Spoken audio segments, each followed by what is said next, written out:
Hi there, I'm Colin Morgan, the executive producer of Built to Sell Radio. And if you've been enjoying this podcast, you're going to absolutely love our new newsletter, Built to Sell News. We share actionable tips and insights to help you get inside the mind of an acquirer to punch above your weight when it comes time to exit. To subscribe, head over to builttosell.com/subscribe. Jim Lindstrom, welcome to Built to Sell Radio. Happy to be here. BuzzWord. Describe this business for folks who don't know it, sort of explain it from layman's terms. What did you guys do? Okay. So are you familiar with the world of environmental, social, and governance, ESG? Yeah, ESG for sure. Yeah. Okay. It's gone from being a very hot word to being very much a not hot word over the past few years. And so this business, BuzzWord, has been around since 1999. And what they did was they managed soup to nuts the report writing, crafting, design, strategy process for an ESG impact sustainability report that a lot of the Fortune 500 companies put out annually, and typically range from 50 to 100 pages. So if I'm Nike and I want to look good for the environmentalist, I'd hire BuzzWord. Mm-hmm. You guys would develop a report which would allow me to get my bona fides as an ESG rated as an ESG provider, and then I could tell my stockholders, look at all the great things we're doing. Am I getting it basically right? Tell your stockholders, you could tell your employees, you could tell regulators. There are a number of stockholders that are stakeholders that care about it. And how did you get into this business? Because I understand you didn't start it, you bought it. Talk me through that.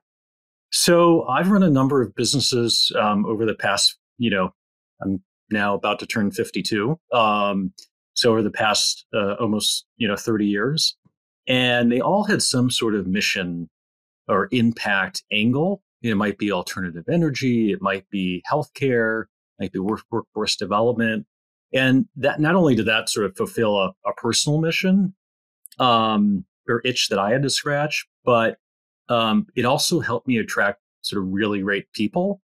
And so I've always been sort of attracted to businesses that sort of integrate some sort of impact or mission beyond just sort of the business. And so I left the last public company that I was running a few years ago with the support of some of my long-term investors. And, they said, Jim, just find a business that you really love and that you're into, and that we could build a private, platform, and you could put your capital to work. And so I had a friend through YPO, Young Presidents Organization, said, Jim, hey, here's this little company called BuzzWord that a broker bought me. I'm not so interested, but you might be. And the minute I got a hold of it and read through the information memorandum or the SIM, I was like, this is great. This is awesome. Great. I fell in love with it. Whoa. Okay. So 2 questions. One, I've heard about these sort of, investor-backed acquisitions where they'll take someone like yourself who's had a track record of success and they'll invest. What are the economics like, to the extent that you're able to share? Do you put your own capital in alongside them? Do you get sort of preferred equity relative to them, or they over you? Like, I'd love to know if you're comfortable sharing underneath the covers. What's the relationship you have with the investors? Who's got priority? Can you share any of that detail? Sure. So when we bought BuzzWord, I actually just bought it with my YPO friend. So we just split the equity check 50-50, and the seller rolled over 10%. Okay. So we each owned about 45%. So a little bit different. I think the more common way that I guess they're now called search funders approach buying businesses with investors is, and I think this is a pretty well structured model that I think Stanford probably has a lot of description on their one of their websites, is they'll get 10% of the equity up front. They get 10% after a certain number of years, and another 10% of the equity after they hit a certain threshold. I'm not sure if it's multiple invested capital or the internal rate of return. So a really good sort of home run type investment.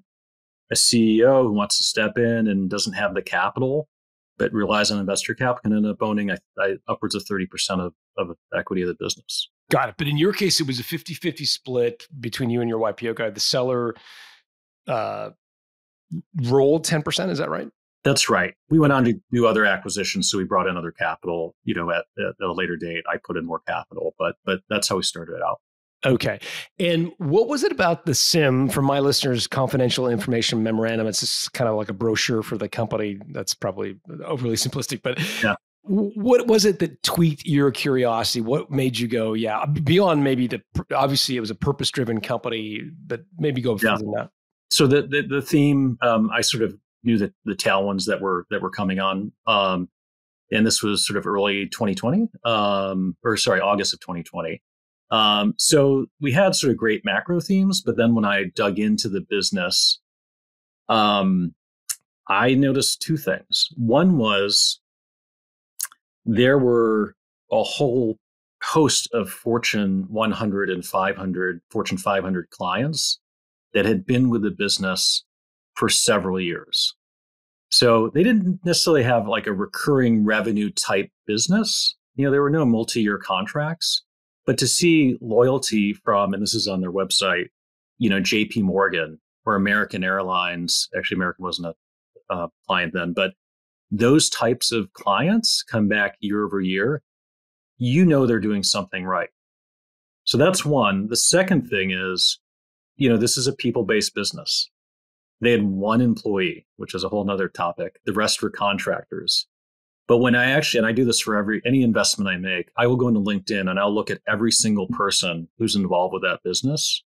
And I'll look at their background and how involved, like what does the turnover look like? So you can get a sense of the culture. And, if you see a lot of turnover, forget it, you stay away. But if you see like great loyalty with great people, there's something there. Does that ever work the other way though, Jim? Like, I mean, Amazon's famously got like a 16-month turnover of its management team, like every 16 months. The average tenure, I think, is 16 months. I mean, some of these very high-performing companies are a demanding culture. They're up and out. The GE sort of top 10%, bottom 10% go. Like, is there a limit? And I guess the other side of that is sometimes if you see too much tenure, things have gotten a bit stale. Like, do you find that there's a balance there, or is it always? Yeah, totally. John, I could tell you, we could spend the next hour on stories, but about walking in where no one ever left. I was CFO of a publicly traded bank when I was 29, and I walked in and there was someone this is a publicly traded bank, was doing accounting right on the old green sheet of paper. Really? I've seen businesses, $1 billion business where they were managing 3,500 people in 20 call centers, where the workforce schedule was managed on Excel, and this wasn't that long ago. So, wow, you're absolutely right, but at least you're in control to make those changes. If you see turnover, the other way, it's very hard to get stability if that's a negatively. If there's negativity around that turnover, right? So if you're going to have to pick one, I'd rather go with being in control and sort of those changes. Got it. So when you saw BuzzWord, you saw blue chip clients, one employee. Yep. I guess the one employee begs the question, like, isn't there a huge owner dependency if they've got literally one employee? Absolutely. Yep. Another thing, to deal with, but I think we really hit it off. My partner and I with the founder and the owner. The integrity level, you could just tell was super sky high. And again, I just go back to the contractors who were in the business. There was great continuity. They were the ones really with a lot of the client relationships. They were project managing them every year. And so, even though it was one employee, it's like the contractors, the culture was thicker and better and more loyal than a lot of businesses that I see where it's all W-2s. Is there a vulnerability there? I often get the question, does an acquirer view full-time employees more favorably than contractors or vice versa? How do you think about it? Yeah. And I think ever since Uber, a lot of the news around Uber and the use of contractors, it's been getting gradually more difficult each year and it's also very much a gray area because each state's different too. And now countries are changing. There's non-competition changes, or non-compete rule changes with the FTC and the UK. And so it's tough to navigate. Yeah. So there's risk, and it is, not to fast forward, but it is when you're selling a business, if someone has, good attorneys on the other side, that's an area that they will probably dig into. The use of contractors. Use of contractors. Yeah. Yeah. Yeah. So how did you get comfortable with it? Well, not only sort of looking at their backgrounds, but speaking with a handful of them, and also presenting our vision to some of the more senior ones for the business, and actually getting them to commit to coming over as a W-2, and actually taking leadership in the business. So the CEO, that stepped in after 6 months had been a contractor for several years. Huh. W-2 for my outside America listeners means full-time employee, effectively. But when you looked at the business, how did you value it? I mean, was it a kind of a multiple of earnings or multiple of? I mean, assume it's a multiple of EBITDA. Like, how did you think about valuation? At the smaller end of the market, what you'll typically see is SDE, right? Seller discretionary earnings is how a lot of the smaller businesses that have under $1 million in profits or EBITDA are presented. And so, it's hard to give an exact sort of multiple because it depends, like, what do you replace someone with? What's the market value of what that owner gets paid? Does that owner want to stay on?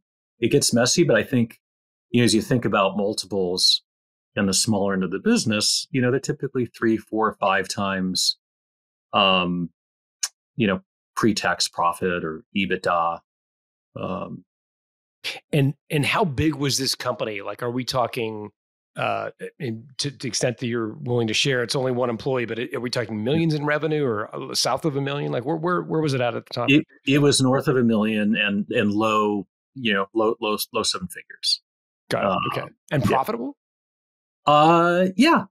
So, it was 6-figure profitable. So not industry leading margins, which, were probably, 20% plus or minus, 3. It was more of a fraction of that. And part of that was the model, that they had. So good, but not single digit or not great either. And did you buy BuzzWord? I mean, what was your thesis? Did you want to own this business forever? Were you an ESG guy, or were you thinking, buy, build, and sell? So that's what's funny. I was thinking about this before I got on. I did not build to sell. The interview's over. I built something Sam Zell wrote in his book, I think, and talked about. I built to optimize for freedom. We built the business, and I bought the business because it was a good, solid, durable business with great people, good tailwinds. And I just wanted to be chairman and coach the team and go, buy other businesses like this and own it for a longer time. So when you say optimize for freedom, does that mean like clip a coupon? Like you were hoping to pull out a little bit of money every year? Clip a coupon. I'm not built that way.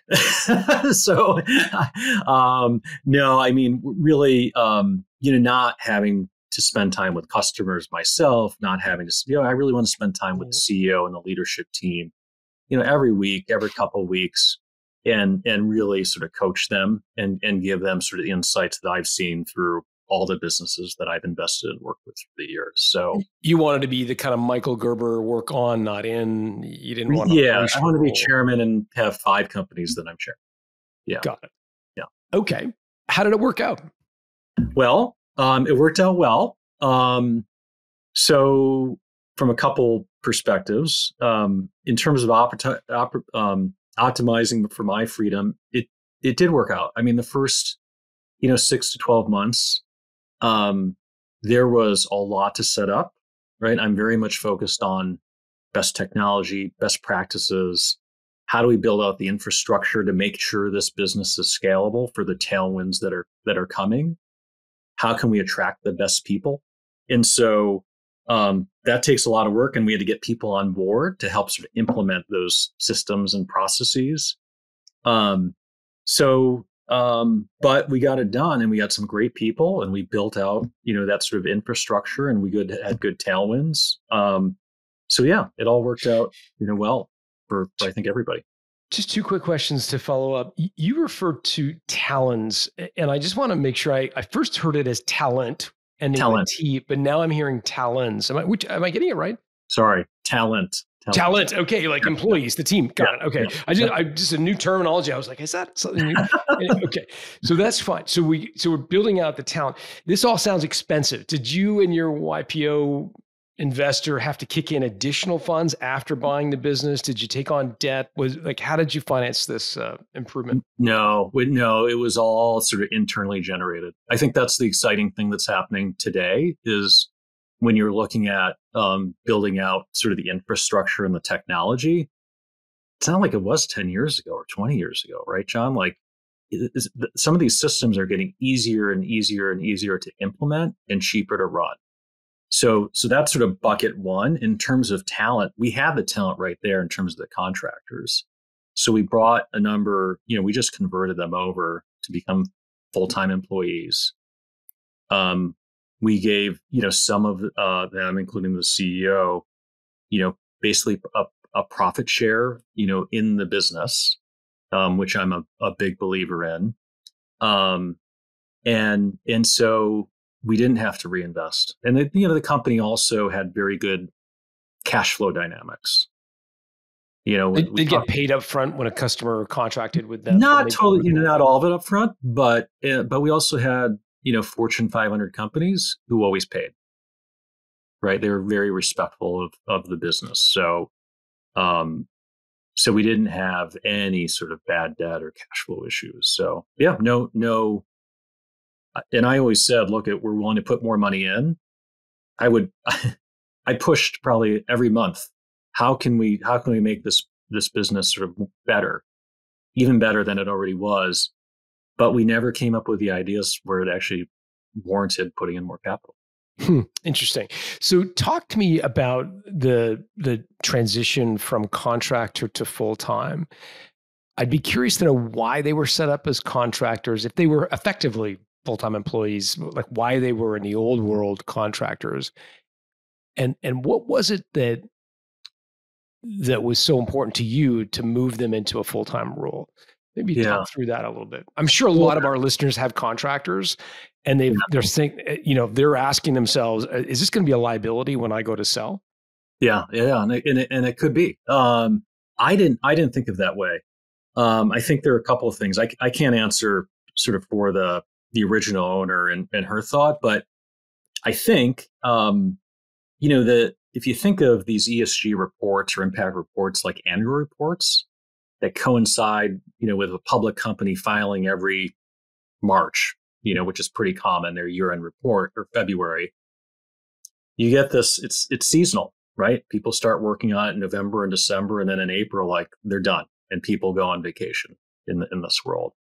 And so historically, that's really what you saw. And so what would people do the rest of the year? So it really was sort of the business made sense for a contractor type model. And so, but what we've seen is that through diversification of the services, then also changes in timing, we saw that work level sort of start to smooth out. So that's one. So you needed people more year round. Second of all, despite us having great contractors, I wanted to build a longer term business, right? I wanted people to feel like owners and like this was the last place that they wanted to work. And so that's reason number two. There's an economic benefit as well, right? When you're basically billing out by the hour and you're basically paying by the hour, you don't get any margin expansion. But if you're essentially have a fixed cost inside your business and you're billing out at a variable rate, which some of these contracts do, you can get some margin expansion, and that definitely helped. Got it. How did you structure profit sharing? So maybe talk me through the mechanics of it. I'd be curious to know how you structured the profit sharing system. So there's a model that I've used several times, and it's focused on both EBITDA and operating cash flow, 50-50. And I give, senior leaders a percentage of the business based on those two metrics. Everyone's a little bit different, has their nuances. But look, these are small businesses. And, if they weren't working for us, chances are they might be running their own firm, right? They're running their own business. When you're running your own business, you get paid cash monthly, quarterly, right? You're not working maybe towards some budget and getting paid at the end of the year. So I'm always trying to mimic that. And that's why I'm like looking at cash flow. But you got to also consider EBITDA, because when you go to sell it, you know what they're focused on. The bankers, right? They're not putting cash flow in the sim, right? And the private equity guy who might be buying it, they're not focused. They're focused on cash, but all they talk about is EBITDA. So I try to get both, right, in the mix. And so you could say, here's 10% or 20%, of the cash flow. Yeah. Understood. I'm embarrassed to even admit this, but I don't know how to calculate cash flow. So I know how to calculate EBITDA, like on a profit and loss statement. I know how that's calculated. But if I was incentivizing someone as a percentage of cash flow, like how would I calculate that? It's the cash coming, literally the cash receipts minus the disbursements for instance, each quarter or over the year. I see. So in a given, say, period of time, could be a quarter, we've taken in this much cash through our bank, and we spit out this much cash to pay our vendors. There you go. Okay, that makes sense. So you're incentivizing people to get more cash up front, delay the payment to vendors, spread it out. Like there's an element of managing cash as well as just profitability, EBITDA. Yeah. Too many businesses these days are focused, like listed companies are focused on EPS, right? Or EBITDA in the private equity world. And there are a lot of levers to pull to generate cash that people just don't even think about. And last thing you want to do is get a business and have people forget about generating cash. And this is another dumb question, but is there a way, how would you measure cash in and out? Can you do that through QuickBooks, or is that done through like your online banking platform? QuickBooks. QuickBooks can do it. Interesting. Yeah, QuickBooks, Xero. Yeah. Got it. Okay. So you've got a percentage of EBITDA profitability and a percentage of cash flow. Love it. So you're really incentivizing them for profit.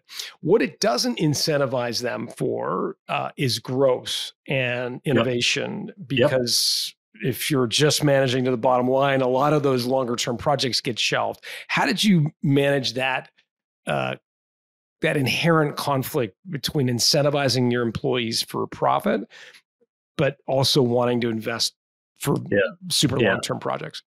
And this is not, I'm not speaking to BuzzWord specifically. I'm talking across experiences, because a number of people have stayed on a percentage of salary type bonus at BuzzWord. So you're exactly right. I was going to bring that up. It doesn't incentivize growth. And so what you can do is you can put an accelerant on it, right? If you grew cash flow by X percent, 10%, 20%, you can say, I'm going to increase that 10% payout or 20% payout by 10, 20, 30%. Every business is different though. And so some businesses, you got to be careful with growth, right? In some service project-based businesses, and right. So it's an important thing to think about. Got it. Okay.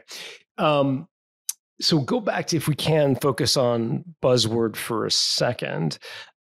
You mentioned that you put some systems in place, and I hate to get into the weeds, and some people may be rolling their eyes, but I'd love to know, like, what was the number one system that had the biggest impact on professionalizing BuzzWord? Like, was it like implementing Microsoft Teams or Salesforce, or like, was there one system that really jacked it for you? Well, first of all, there was no I'd say the number one system was using Smartsheet to model out to use it for project management over the, so we had insight into not only our financials over the next 6 or 12 months, but how everything was going to be staffed as well. Smartsheet. I've never heard of it. It sounds it's like basically like it's souped up Excel. Got it. Right. And then Smartsheet was used for some other purposes as well in areas where I think the team used it for some other services that we productized a bit. So, but there were a number of software platforms that we implemented that were impactful, but nothing. I'd say what's more important is the person who we'd have the discussions with, who went out and found it and implemented it and was focused on how do we make this sort of best in class for customer and the employee to do their job, well. So. Got it. So you buy this business for a relatively modest multiple of SDE, seller's discretionary earnings, which is somewhat of a proxy for profitability, pre-tax profit. Yeah. You bring the talent in-house, incentivize them with profit sharing and cash flow, profit sharing and a measure on cash flow as well. Bring in systems. What else did you do to grow the value of this company? Well, one, that we had no control over was just tailwinds in the ESG world, right? We just had sort of good timing there, right? Mm-hmm. So there was a lot of demand. There's a real scarcity of talent. I mean, we'd hear, right? You'd see headlines around PwC wanting to hire 100,000 people in their ESG, areas. So, and luckily we had, a lot of the most talented people around ESG ratings and standards and really knew how to sort of operate the highest levels. And so doing everything we could to get more employees on board who had that talent in a small company environment was really the only other thing that we could do to grow the business. We didn't do anything on marketing. We didn't hire any salespeople. The business just sort of came in, and if we had the people who could deliver a very high quality product, then we were going to grow the business. How did you incentivize and retain the middle management people? I get that the senior folks had profit sharing and that was lucrative for them, but how did you keep the middle people happy? I'm not sure it was economic. I mean, we paid well, but I think going up against the big guys, I'm sure they could pay people more. I think it was really the tone and the culture set by the leadership team. I mean, they were so, and I know it sounds sort of cliche or corny, but they were so focused on excellence. And when you have that tone at the top, people want to be part of that winning team, and you combine that with the purpose. I mean, but we didn't go out and hire 50 people, right? We were shooting for 1, 2, 3 people a year. So, we grew it to 8 or 9 people, in-house, and then we had a number of contractors. So, so that's, I'd say it's the hardest thing to do, really. What triggered you to want to sell it? So we had a few other ESG related or sustainability type businesses that I acquired afterwards.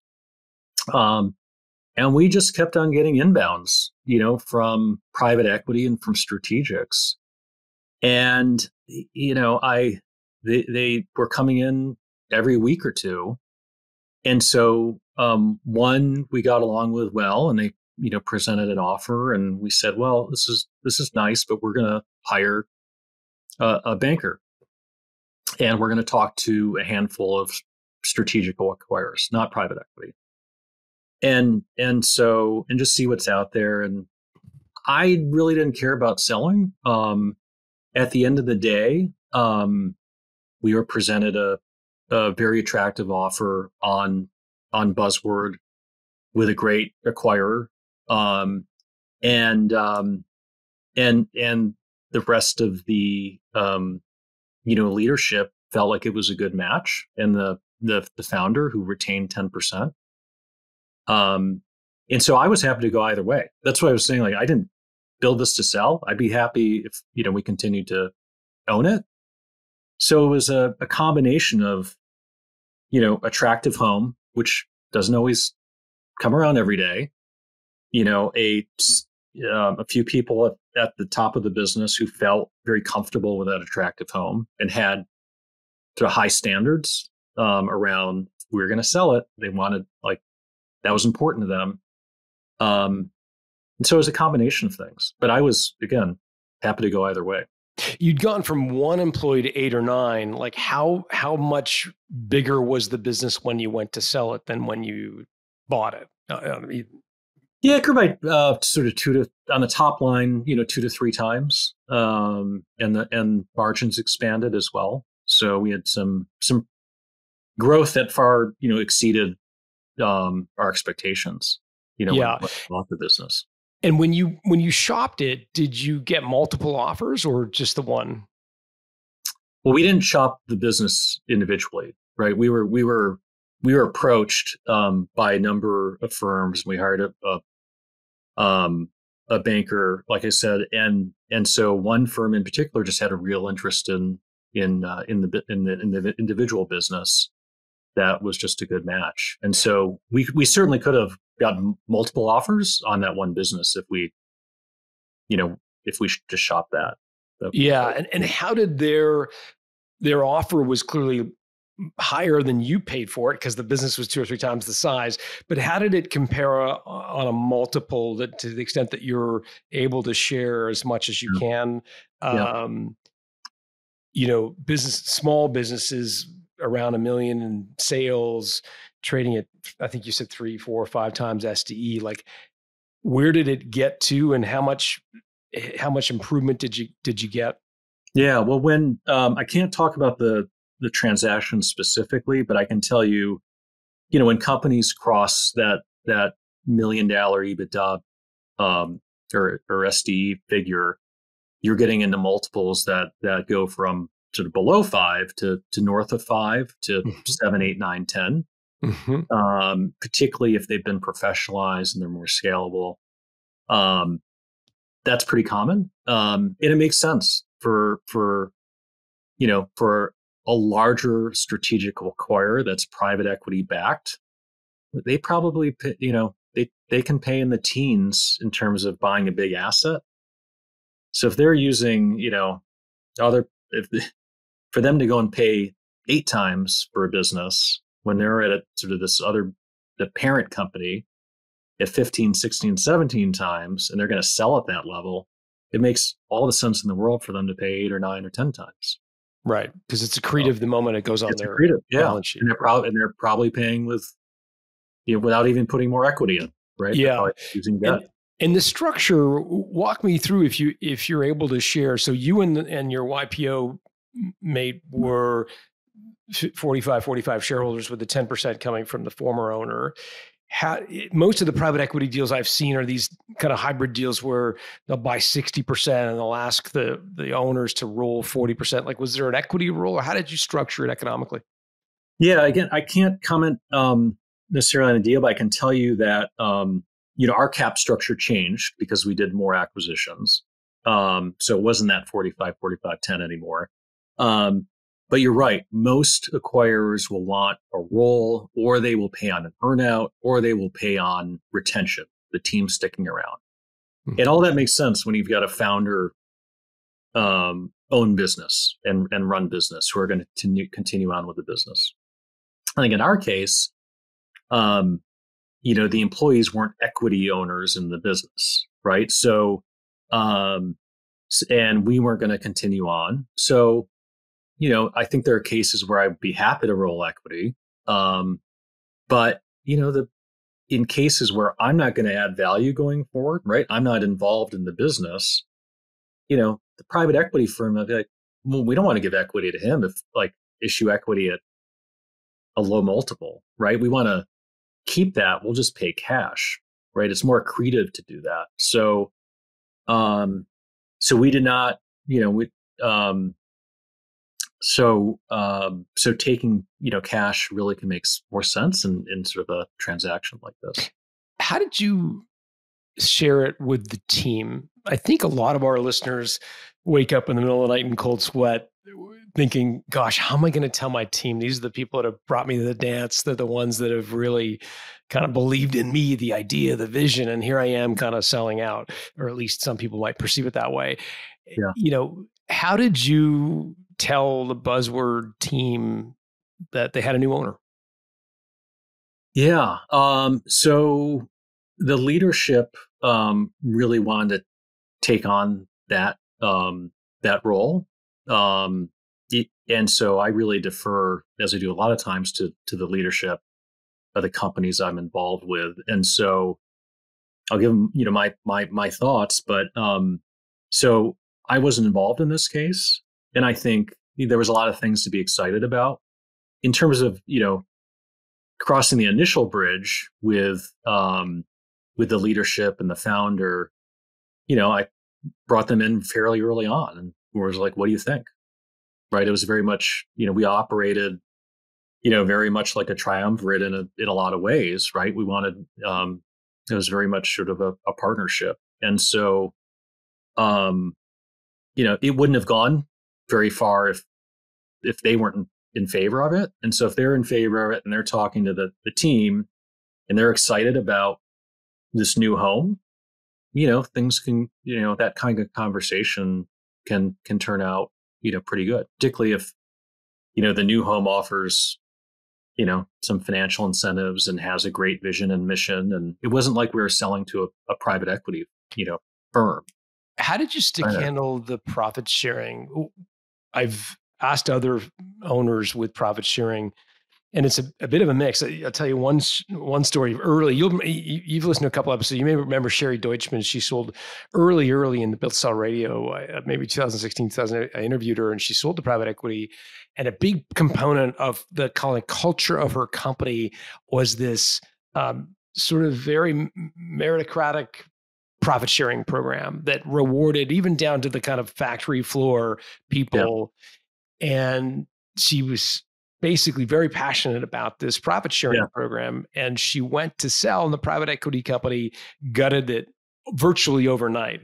Yeah. And I think when I spoke to her last, the 50 employees she had was down to like 3 or 4 of the original 50, because virtually everyone walked out the door. Yeah.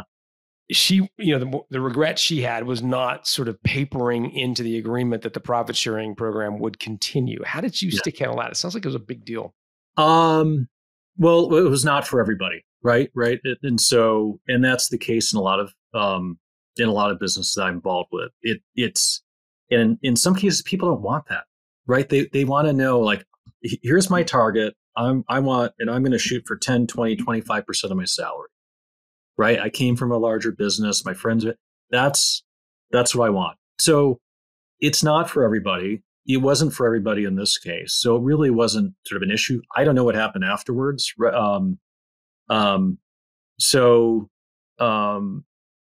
It's same thing. Yeah.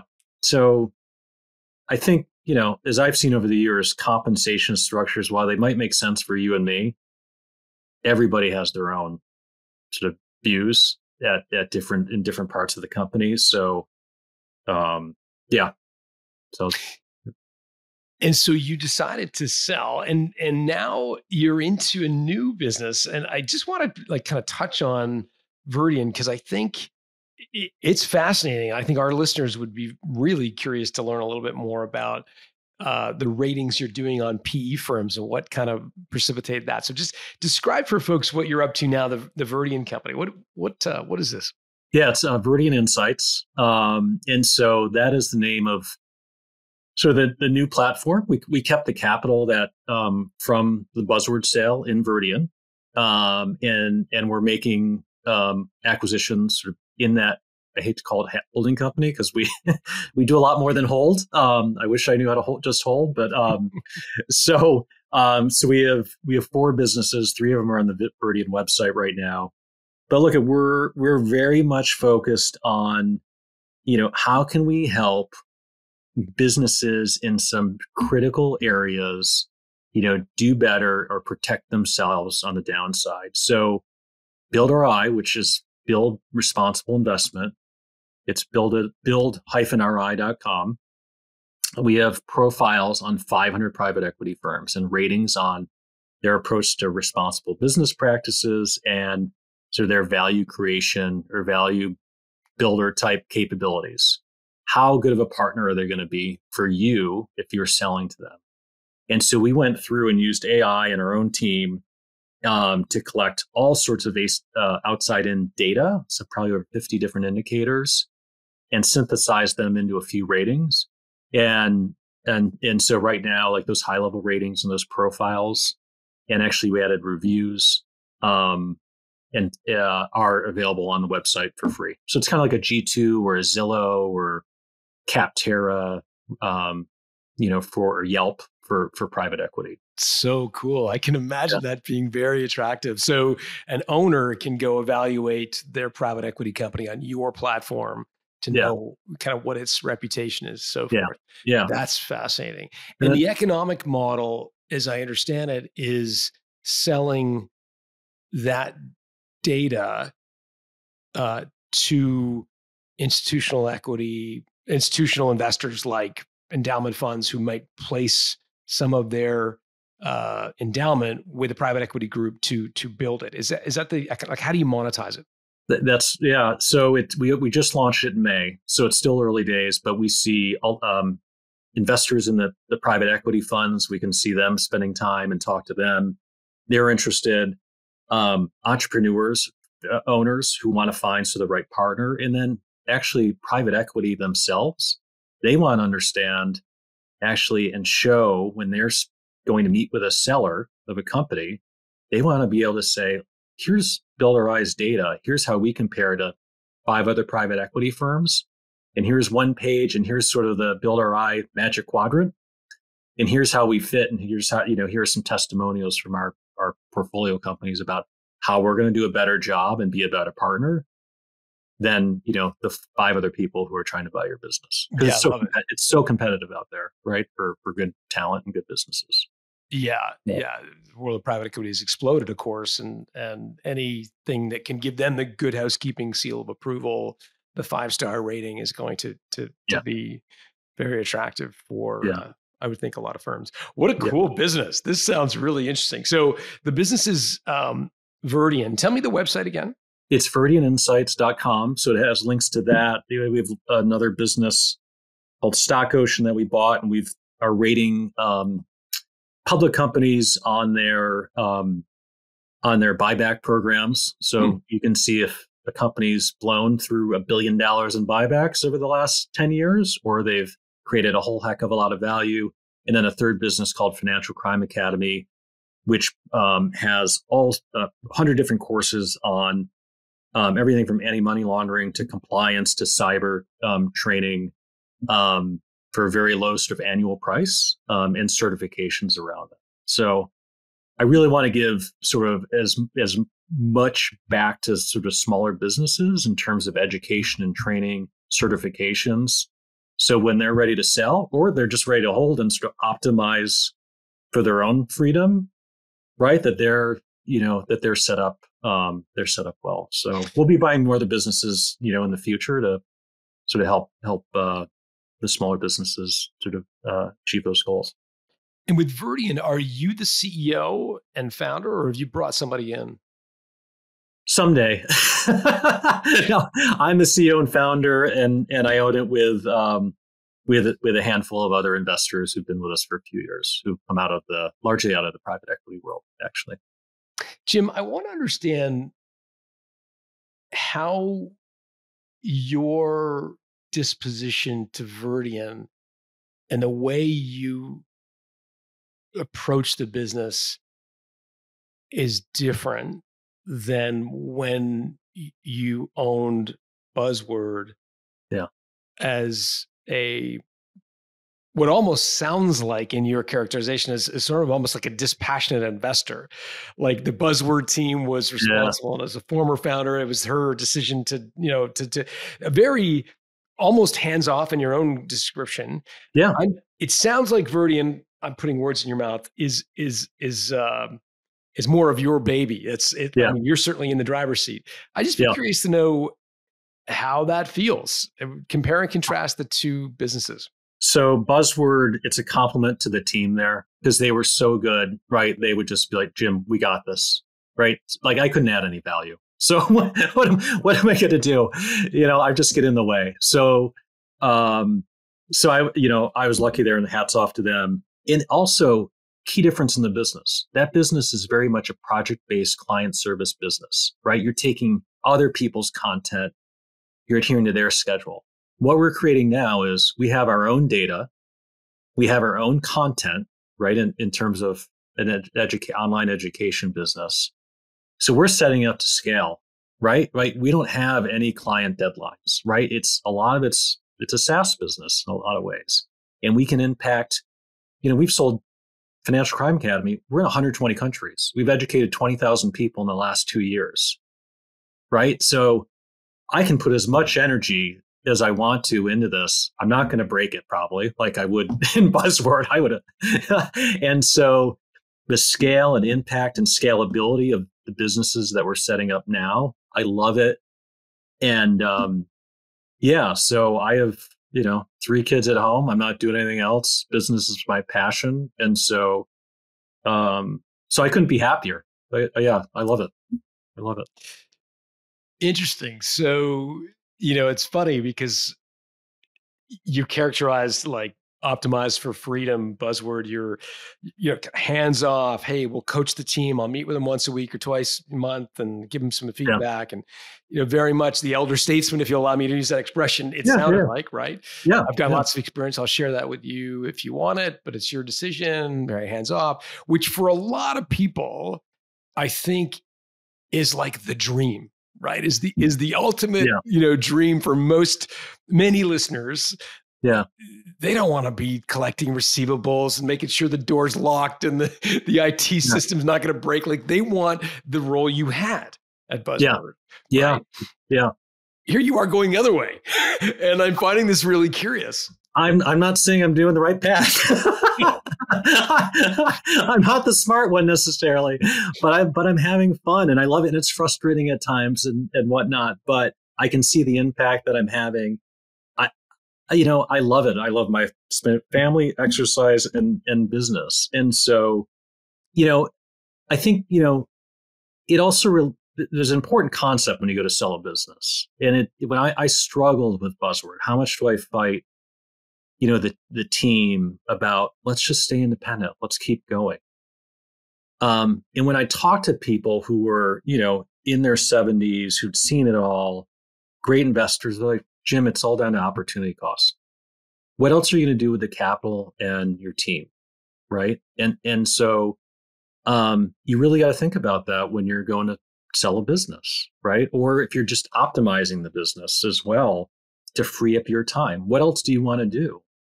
Right. And so with BuzzWord, I was freeing up time and capital to get into businesses that I thought were more scalable, stuff that I could sink my teeth into because I just derive enjoyment from it. And they're good businesses and good business models. So I think people really need to sort of think about that. But why not bring in, you joked and said maybe one day or whatever, but why not bring in a CEO for Verdian right away? I probably will at some point, but the businesses aren't sort of scale yet Financial Crime Academy is, but like these couple other businesses that we bought, there's some changes. Stock Ocean, we bought for, not much money. It was an insider it tracked insider sales of publicly, listed companies. But, we spent a few months sort of recreating it, and so that takes sort of my time because it's all in here and getting it, working with developers to build it. So you're right, it will. And it's a smarter use of my time to bring in someone and focus on sort of the next one where I'll spend 3, 6, 12 months really digging in and then stepping away. And that's my history, right? That's what I've done for 20 years, right? I pop into listed companies for 1, 2, 3 years, get them back on track and then hand it off and pop out and remain a shareholder. And that works really, you're right, that's really well. So what's the secret to hiring a CEO? Oh, because look, while you think, I'll just talk, because I think a lot of our listeners are, they're at a stage in their life and their business where it's gotten to a successful point, and part of them wants to sell. Part of them thinks, well, maybe I'll just sell a little, part of it, and maybe I'll do a majority recap with the private equity, but I'll roll 40% because I don't want totally out.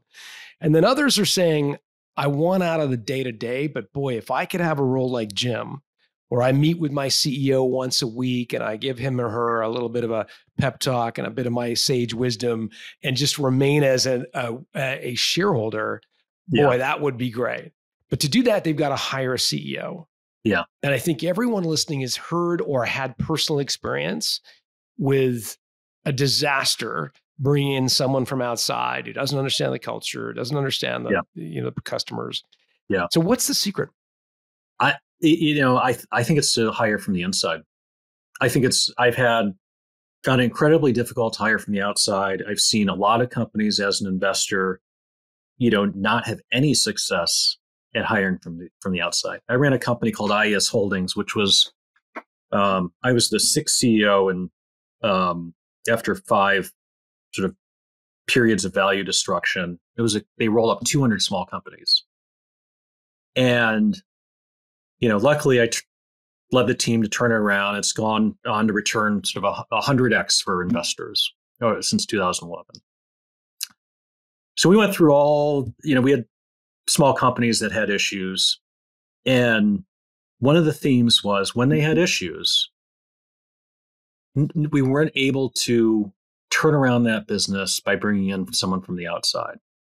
You could only do it with someone from the inside. And even then it was really tough. And so even for a business that is sort of operating well, someone has to be there for a few years. It's rare that I've seen sort of someone from the outside sort of do well, which is interesting because when you look at the stats from private equity, a vast majority of the CEOs are replaced. It's 70 to 80%, I think, within 3 years. Yeah, Adam. And somehow they make it work. The show talked about that. Yeah, somehow they make it work. So ask a private equity. Yeah, ask a private equity investor what their what their secret is. They might know. Yeah, but in your case, you found promoting people from internal roles has been the most successful. And buy a business where it's just.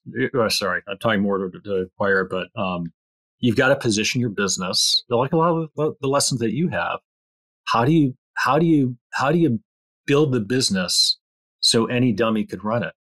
Right? Like, how do you productize it? SOP everything, systematize everything, overinvest in technology. So you might be paying more, but, Joe is not working on an Excel and has a lot in his head, right? Process, best practice, technology, right? The more you systematize it, the less areas to screw up the business. Yeah, it's not always the founder's strong suit, right? Like most founders aren't great process people. No. It speaks to having to bring in someone externally to at least help with that. I'm not great at it, but I really value it. So if you can find that someone, and if you're going to sell, that is so valuable when you go to sell to have all this process in place. Because a private equity buyer, right, who's likely going to be looking at your business, they want to focus on growing it. They want to focus on building the foundation. They want to buy a business that has that great foundation, and all they need to do is pour capital into it and add bodies to sell more, and grow it. So the more you do that, you create options for your time. You create options when you go to sell the business. So I can't overemphasize that, enough. Well said, Jim. I'm grateful for you sharing your wisdom. Again, you've done this many times, and the BuzzWord example is tremendous. But I know you've been successful in a number of different businesses, so it's really cool that you'd share your wisdom with us. The website is Verdian Insights. VerdianInsights.com. Yeah, I'm also on LinkedIn. Reach out anytime. Okay, and we'll put your website as well as your LinkedIn profile in the show notes at builttosell.com. Jim, thanks for doing this. Thank you, John. Thanks for the service that you provide. I mean, I love listening every week. I really do. I look forward to it.